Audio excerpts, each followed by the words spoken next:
March 10th, 2012, Draper, Utah. 15-year-old Annie Kasprzak has snuck out of her parents' home to meet a boy. She leaves behind a note for her mom and dad telling them she's lied to her friends and she's running away to California. What happens that night will take the police on a wild goose chase and 4 years of waiting before anyone is held accountable for what happened to Annie. This is the story of Annie Kasprzak and Chris Bagshaw. Young love, lies, and murder. Hey y'all, I'm Chris Calvert. And I'm her husband, Rob Potter. Welcome to Hitched to Homicide. For better or worse. Till death do us part.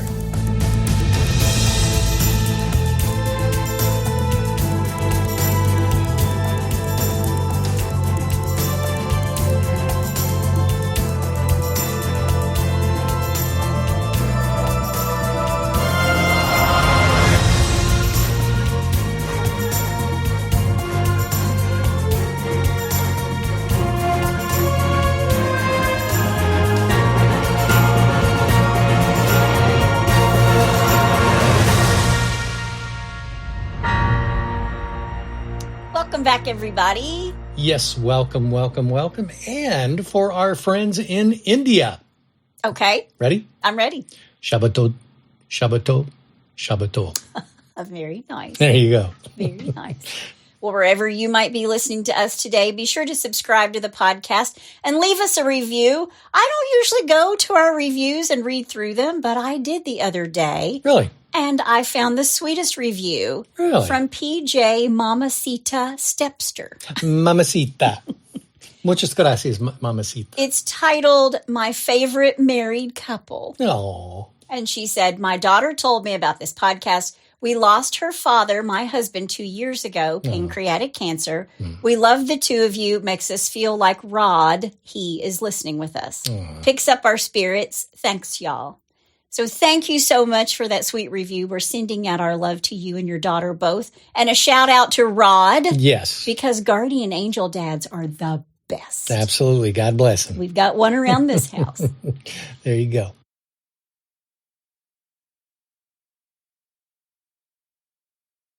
We appreciate all your comments and likes and rates. We really, really do. We do. Well, this case is in a place, Draper, Utah, that I kind of know. Really? I've been out there a few times, know the area a little bit. And when I saw this, I really wanted to dig a little bit deeper into it. It's such a sad case, but so interesting.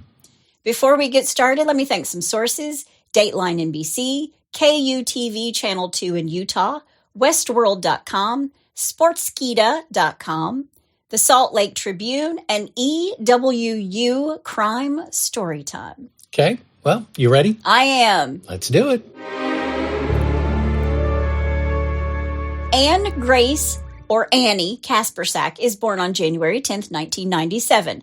Her biological parents are abusive to her, and Annie is in and out of foster care and homes. Okay. Annie is 7 years old in 2005 when Veronica Kasprzak, her caseworker for the Utah Division of Children and Family Services, meets her. Okay. Veronica's job, of course, is to find homes for children to live in a healthy environment. Sure.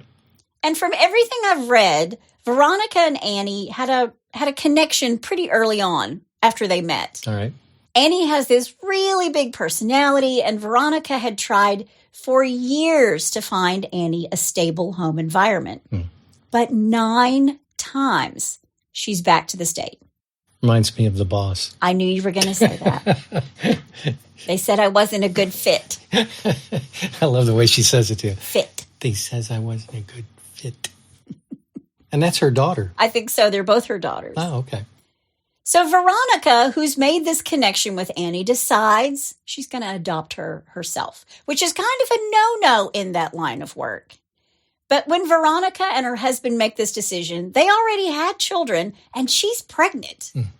These two adopt Annie in January of 2007, and Annie is now 10 years old. Okay. She's finally in a loving household. She's a big sister. She had her first real family Christmas. She saw the beach for the first time. Nice. Lots of things that we just take for granted, right? Sure. Veronica and her husband at the time divorce, But Veronica remarries, and she moves the whole brood to Riverton, Utah. But as Annie grew up, she very much became the teenager who tested the boundaries. Isn't that every teenager? As most of them do. Testing those, but just going to dance on that line. Yeah. But Annie was also testing the boundaries of her mother's love because she's been tossed around so much and abused as a child. She has trust issues. Sure. So she's sort of testing her mom because she wants to make sure that no matter what, her mom's not going to take her back to the state home or put her back into foster care. Right. She and her new stepdad had a great relationship. And in fact, when Veronica's new husband, James, and Annie went Valentine's Day shopping, she spied a pair of red sneakers in a store across the way. And James was such a pushover, he bought them for her. I know the feeling. Annie's a typical teenager at 15. She's boy crazy, really boy crazy. When she fell hard. So big in puppy love, right? And she had this on again, off again boyfriend, 14-year-old Chris Bagshaw. Okay. Young love. Well, I'm just here to tell you, as I started researching this, I was like, this is not a 14-year-old relationship that I ever had. Really? Because she and Chris have sex. Wow. 14. That's crazy to me, but I know that's the world we live in these days. I get it. Just wasn't my world. I'm old-fashioned. I think I had my first kiss when I was 15. Well, I probably did better than you, honey. And it was at the bus stop. Yeah, I was a little shy. You've made up for lost time, babe. There you go. But she tells her mother, or her mother finds out that she's been having sex or that she had sex. And Annie thought because she'd had sex for the first time, she could be pregnant or that she was pregnant. Wow. And she takes a pregnancy test. It is negative, and Annie goes on birth control. So, I mean, Veronica's such a great mom. She's just being so great to this kid. Right. A few months later, on Saturday, March 10th, 2012, Annie is babysitting for her parents. She's watching her siblings while her parents go out to dinner. And when they come home, Annie has changed her clothes. When they left, she was wearing shorts. When they come home, she now has on jeans. But Veronica didn't think anything about it. I mean, it is Utah. It's March. It's chilly. Right.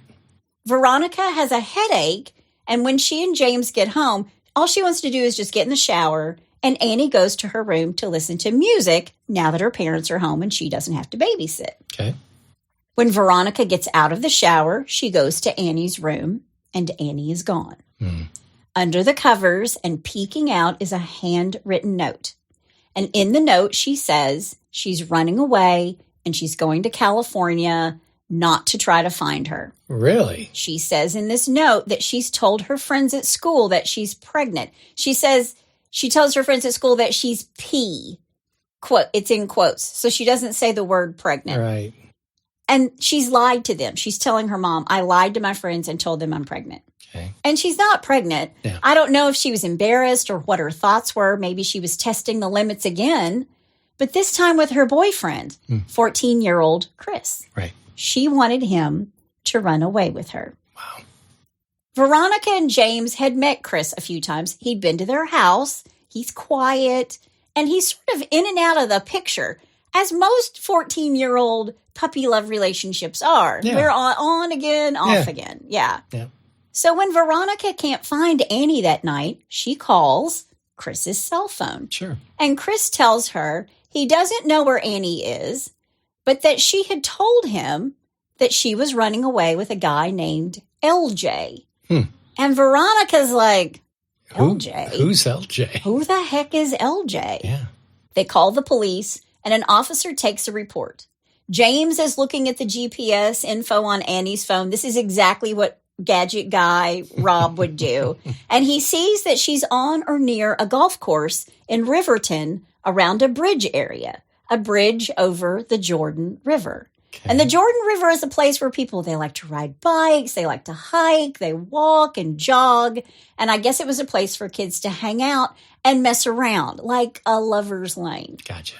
And they can see Annie's phone, and it starts to move fast. And they're thinking, she's in a car. Mm-hmm. So they follow it. And then the signal stops just outside of Walmart. And Veronica is out showing Annie's photo to people in the Walmart parking lot. She's walking around going, have you seen her? Have you seen her? And no one has.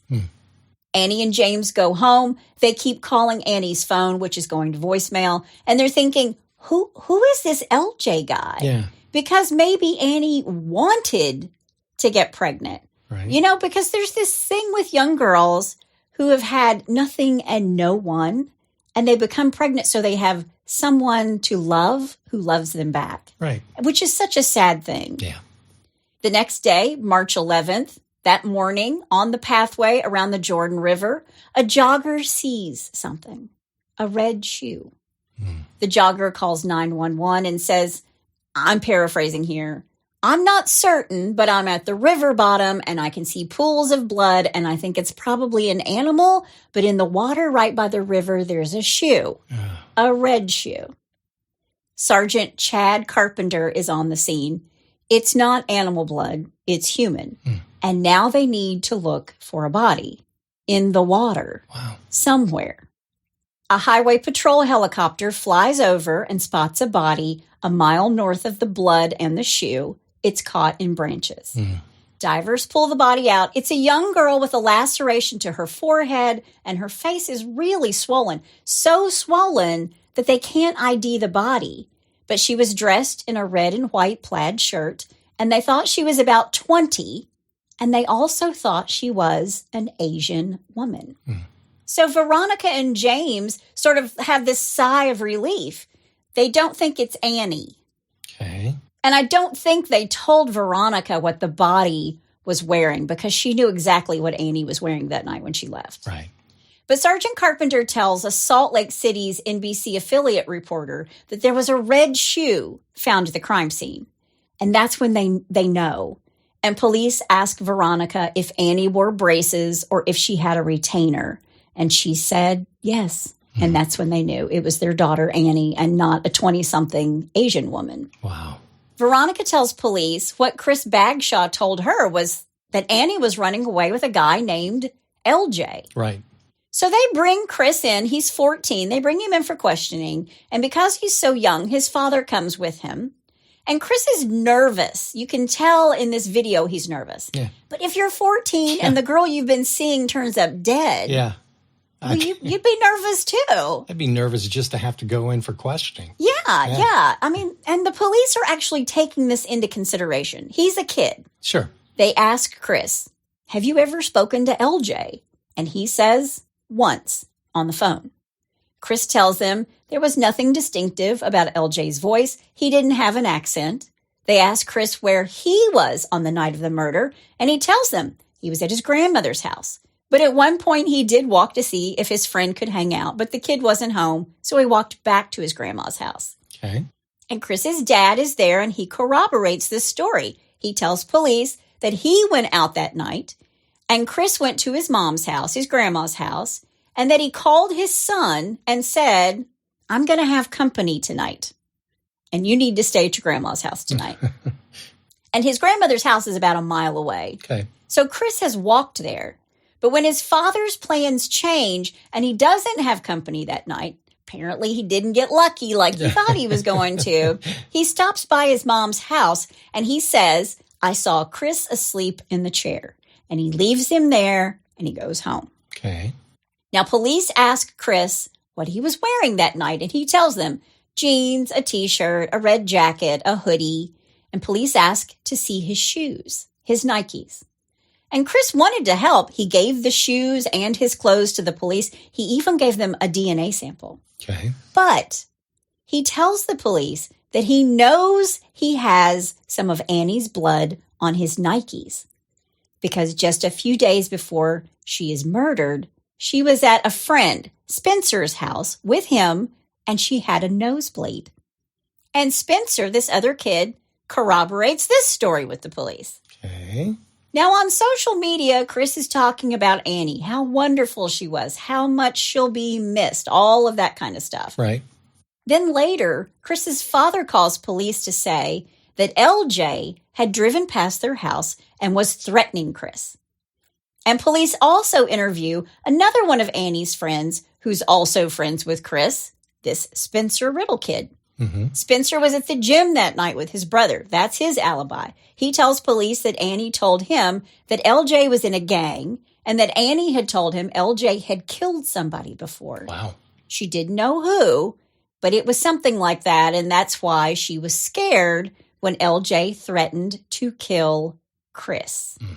So police are like, we gotta find this LJ guy. Yeah, I was about ready to say, why haven't they gone after this guy? Yeah, because he's immediately. he's probably our killer. Yeah. And when they search Annie's room, they find a poem she had written to LJ, and on it was a name, Leighton Gendon. Hmm. But then the case takes a crazy turn.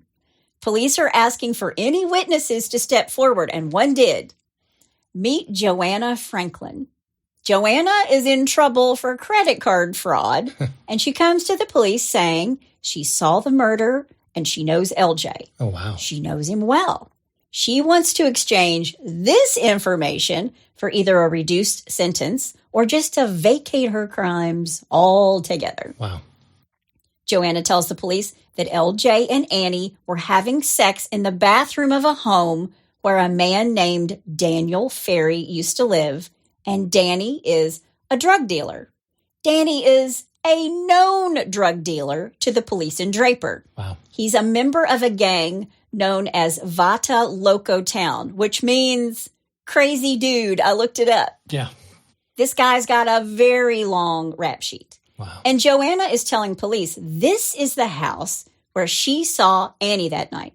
So now they have Annie's on-again, off-again boyfriend saying she ran away with a guy named LJ. And Joanna is saying she saw Annie on the night with LJ. And then LJ leaves and Danny approaches Annie and asks her if she will have sex with him. And she refused. And according to Joanna, Danny then rammed Annie's head into the wall and knocked her unconscious. She's not hanging out with the best of people. She's not. So Joanna's story is that she shows up with this guy, LJ, that they're having sex in the bathroom. Yeah. And when she leaves, Danny also wants to have sex with her. Right. So Joanna tells police that Danny said, quote, "Your bitch laughed at me," end quote. And then LJ and another friend named V tried to calm Danny down. They carried her out to the garage. And when police asked Joanna about what Annie was wearing, she tells them, quote, "There was a lot of red, pants and shoes, a shirt. The shirt was white and red," end quote. Hmm. And that's correct. Yeah. But they also talked about this on the news. Oh, okay. Joanna tells police she told the guys that the girl needed to go to the hospital.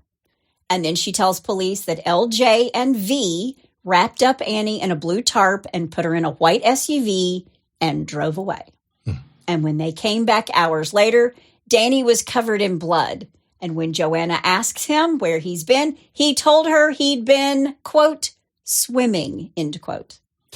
He also tells Joanna that she put up one hell of a fight. Wow.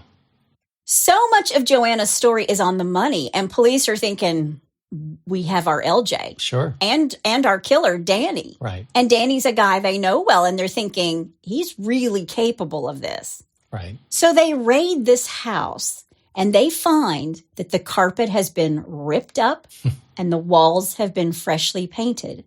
And a lot of the visuals match Joanna's story. So like a hole in the wall. And she said, they tried to knock down the bathroom door and that's off its hinges. Mm. So police start doing forensics at this house. And they go looking for Danny and they find him in an apartment. And they arrest him, they cuff him, and they bring him down to the station. And they ask him, "Do you want an attorney?" And he's absolutely clueless as to why he's there. He keeps asking them, why? Why am I here? And when they say, "Why do you think?" he says, "I have absolutely no idea.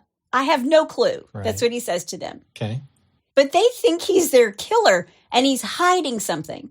And they ask him about LJ, to which he says, "Who the hell is LJ?" Wow. Okay. And when they ask him about Annie, he's like, Annie who?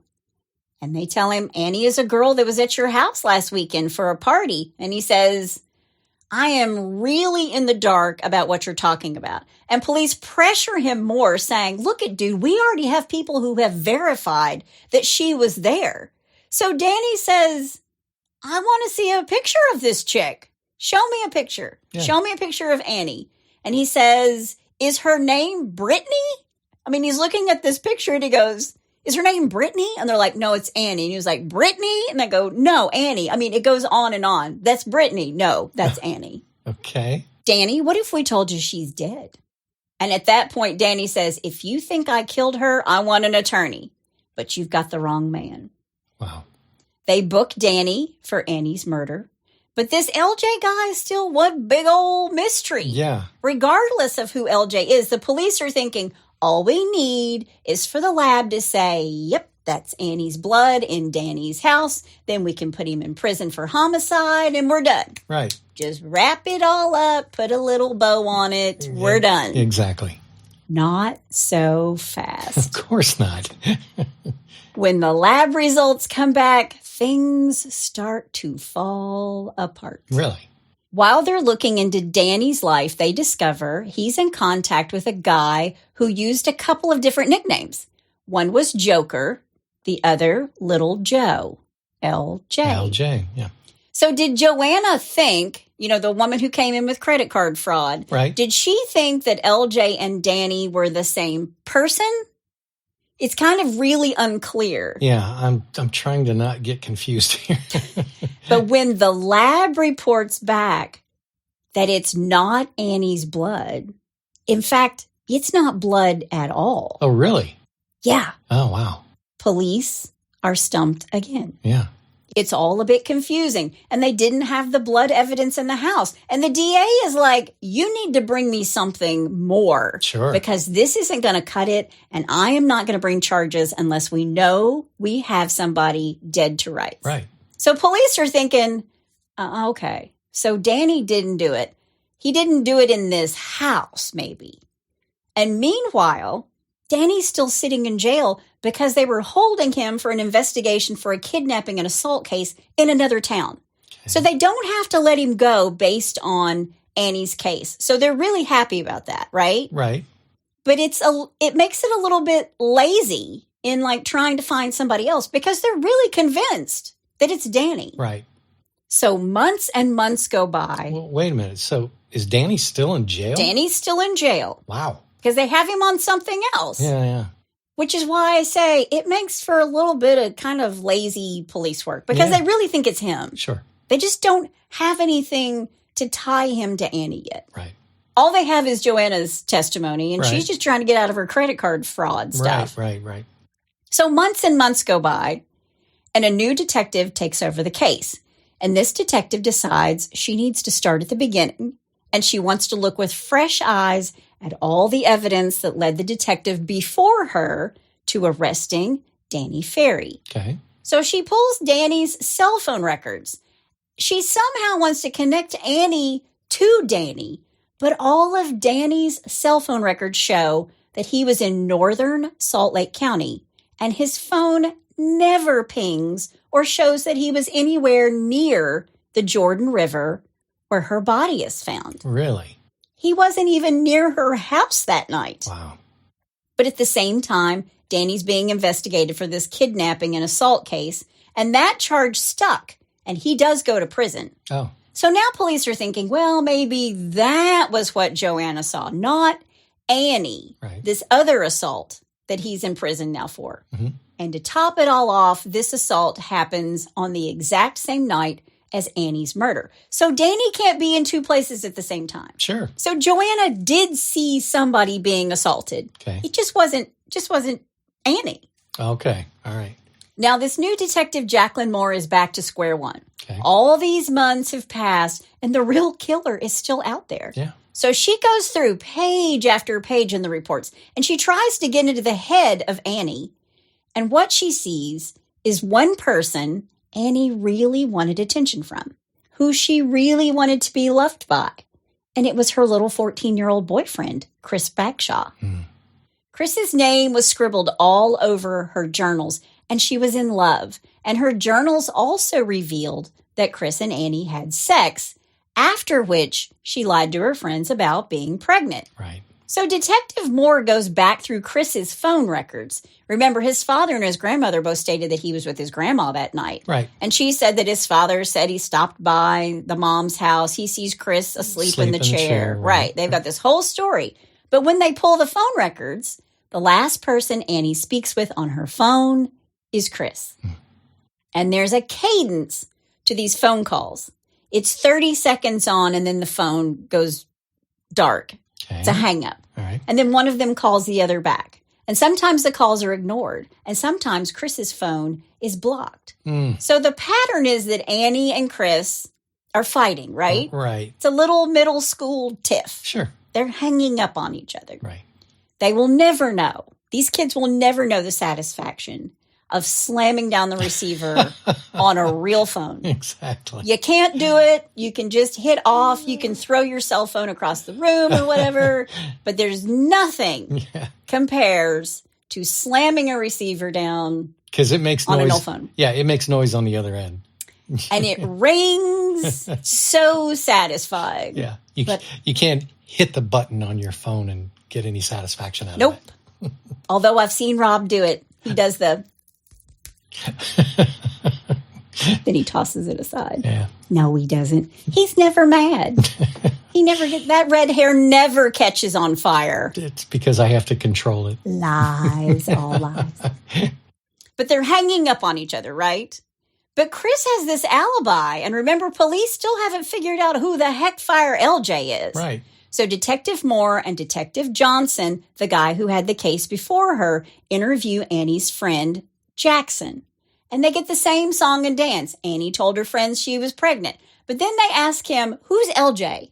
And Jackson says she would always refer to this guy as LJ. And when I asked her what his real name was, she said, Chris. Wait a minute.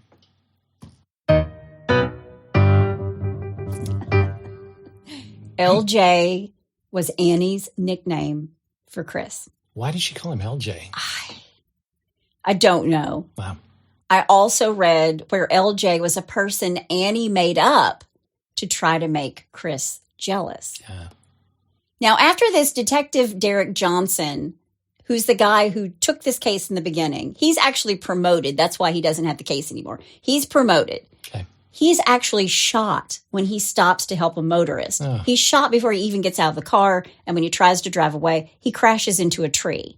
And Detective Johnson is dead on the scene. Wow. So now Detective Moore is on her own to solve this. And the guy who was helping her, the man she was turning to for extra help since it was his case first, he's now gone.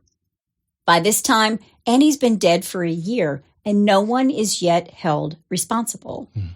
But Detective Moore, she's like, there's more to this Chris kid. Yeah. And she reads the part in the interview about blood on his Nikes because Annie had a nosebleed, which of course was corroborated by his buddy Spencer. Right.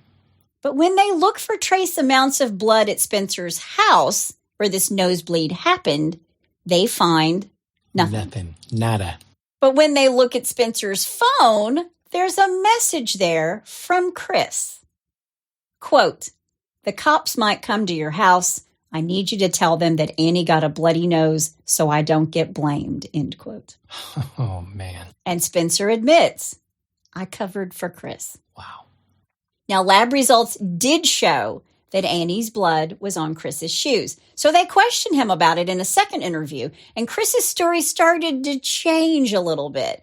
He was all over the place in telling police where the blood had dripped on his shoe. And he showed them a couple of places where her nosebleed actually dropped onto his Nikes. Mm-hmm. But when they tested the shoes, they found more than just a couple of spots. And police were so baffled by the pings on Chris's phone. Yeah. Because a signal was bouncing from tower to tower to tower. And what police discover is that the only place this happens is the Jordan River, where Annie is murdered. Wow. And who called Chris that night at 9:01? Annie's mom, Veronica. Yeah. She's looking for her daughter. Yeah. And that's where the ping comes from. And Veronica tells police the morning of her murder that Chris had asked her what she would do if she asked to run away. She's asking her mom, Chris asked me, what would you do if I asked for you to run away with me? Wow. And Veronica tells her daughter, Annie, you know, if you run away, if you're ever missing, he's the first person I'm calling. Okay. And she had done just that, right? Yeah. And without knowing it at the time, because when he answered her call, he showed the police exactly where he was. Where he was, yeah. At the scene of Annie's murder. Wow. So Veronica called Chris right after he'd murdered Annie. Wow. He murdered Annie because she said she was pregnant. She was not pregnant. And her autopsy proved that she was not pregnant. Wow. But Chris didn't live in the Salt Lake City area anymore. By this time, Chris had packed his bags and moved out of Utah. He yeeted on out of there. He yeeted out, moved to Grand Junction, Colorado.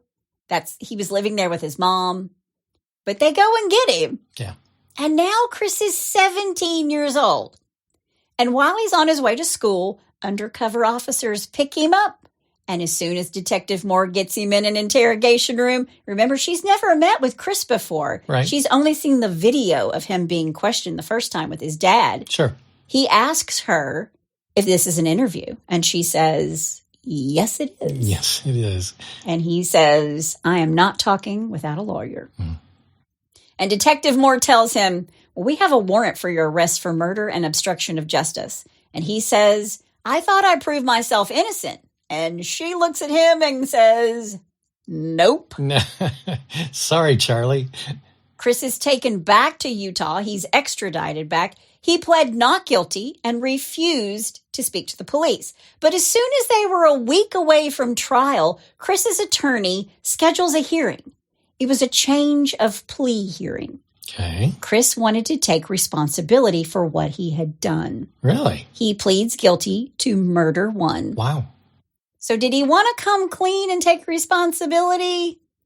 Well, while Chris is in jail awaiting his trial, he tells an inmate all the details of the murder. Really? She wanted him to run away with her. He tells her to meet him at the Jordan River Bridge. Chris hits Annie with a shovel in the face until she is disfigured. Then he hit her with the shovel in the forehead and jumped on the shovel on her face until she stopped moving. Jeez. She begged for her life, and he told her to shut up. So when this inmate rats him out, looking for his own leniency in his own case, sure, police go to Annie's autopsy and see that his story absolutely matches up with the injuries. And here's Detective Moore's theory. On March 10th, Annie's talking with Chris, telling him she's pregnant, and they're discussing what their options are. He comes up with a plan to run away so they can be together. He persuades her to meet him at the river where the plans are to murder Annie.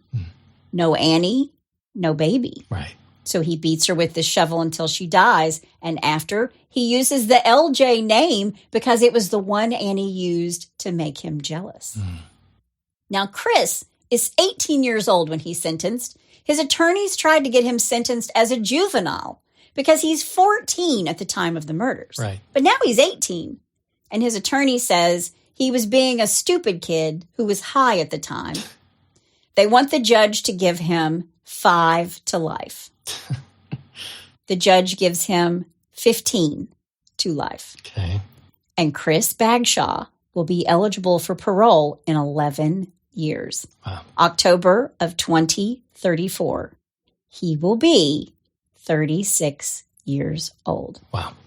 But for all that time, they searched for LJ. And because they had Danny in jail with them there, and they were so convinced he was the murderer, yeah, Chris walked free. Wow. For all those years. And he almost got away with it. And he almost got away with it. Gee whiz. But that is the story of Annie Kasprzak. And that's all I have to say about that.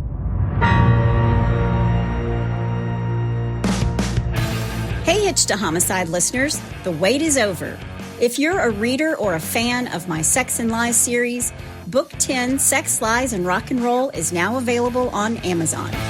With a successful tour and 2 years of sobriety under his belt, rock star Noah Hart is ready to put his secrets and the past behind him. That is, until his former bandmates and business partners are murdered one by one, and suddenly he becomes the prime suspect. When FBI agent Louisa Hathaway is assigned to the case, no one, including her partner, is aware she carries her own secrets, including an undeniable infatuation with rock and roll's bad boy, Noah Hart. As the body count rises, Agent Hathaway is torn between unraveling the truth and falling for the man who might be the killer. Don't miss this new book, Sex, Lies, and Rock and Roll, by me, Chris Calvert. Only on Amazon. Rock and roll will never die, but it might kill you. You know, I think the most scary thing is being accused of something that you had nothing to do with. Yeah. And they think they have evidence on you and there's nothing you can do about it. Well, the thing is, he had assaulted another girl that night. You're talking about Danny, right? Yeah, saying, I don't know who this is. Right, but I'm just saying in general. Yeah. I mean, that's always that huge fear that, you know, all of a sudden somebody, you know, the cops show up at your door and they're like, you're under arrest for such. You're like, what? And somebody fingers you or says, that was him. He was the guy. He was there. And you don't have an alibi. Yeah, that's scary as all get out. That's why there's the shirt that says, I'm just here to establish my alibi. And when people say, do you want a receipt? Yes, I want a receipt. Yeah. I need to show that I was here. I might need it for my alibi. Yeah, I find my phone on all the time. So anyway. Or you could just not be in a situation. Yeah. I mean, I see what you're saying. We're an innocent man. Yeah. Yeah. What's the movie with Harrison Ford where he's the doctor and he's set up? The Fugitive. The Fugitive. Yeah. Perfect example of that. Yeah, exactly. So anyway, all right. That gives me the willies, so let's just move on to a little Bless Your Heart. Well, bless your heart. All right, number 1. He just lost out on Father of the Year. Bring Your Child to Work Day is a long-honored tradition that allows children to see what goes on in business world while also getting a chance to watch their parents apply their trade. Yeah. Yeah. One crook brought his young son along with him on a job, which happened to be robbing a pet shop. Oh, no. He was caught soon after, minus something important. A child? He forgot his kid. Oh, jeez. Okay, number 2. I'm famous. Yay! In 2012, Michael Baker from Jenkins, Kentucky, made history in his own mind, but for all the wrong reasons. Okay. After he siphoned gas from a local police car, he posed next to it with a big smile on his face while proudly giving the finger for the camera. Oh, my gosh. Well, he then posted the photo on Facebook. The photo went viral with thousands of views, but a couple of days later, the police knocked on his door and arrested him. Child, please. Bless his heart. Bless his heart. Yeah. And last but not least, I want my mommy. Okay. In June 2013, Zachary Tentoni, 26, allegedly snatched a Boston woman's wallet as she walked near the Harbor Middle School in Dorchester, Massachusetts. Okay. In the process, he successfully got away with her ID and $40. He, however, dropped his birth certificate and a note from his mother in the scuffle at the scene, making it pretty easy for Boston authorities to track him down. You know what the best part about it is? The note from his mother. Yep. That's it right there. Oh, bless his heart. Bless his heart. Well, if you have a bless your heart or you know somebody's heart who needs blessing, somebody who needs to hang on to their birth certificate. Why would you be carrying your birth certificate? Well, why would you be robbing somebody? True. Okay. You know? Fair enough. That's why we're blessing hearts today, honey. That's good. Go to hitchedahomicide.com where there's a pull-down menu, and you can also suggest a case while you're there. Yep. We've got a long list of those, and I'm getting to them little bit by little bit. Yep. We're so glad you joined us again today. That's my amazing husband out there. And that's my beautiful bride in the booth. Join us next time on Hitched to Homicide. Bye, y'all.